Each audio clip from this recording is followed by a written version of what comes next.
عروق. لا عروق. عروق.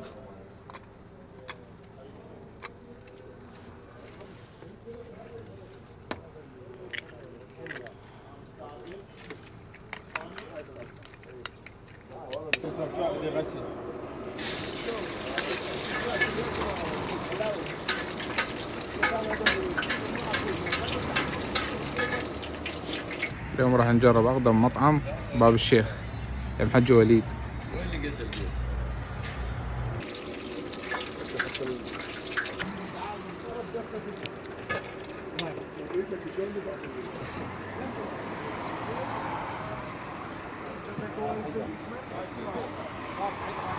صباح الخير. صباح النور. وليد هذا اللحم منين نجيبه؟ والله من السوق من الصدريه. طبعا هذا اللحم احنا جد ناكل بمكانات ايه بس مثل هذا اللحم ما ماكل. ما اشتغل، بس عراقي ما اشتغل. بس عراقي. بس امانه وليد. امانه برقبتي هاي.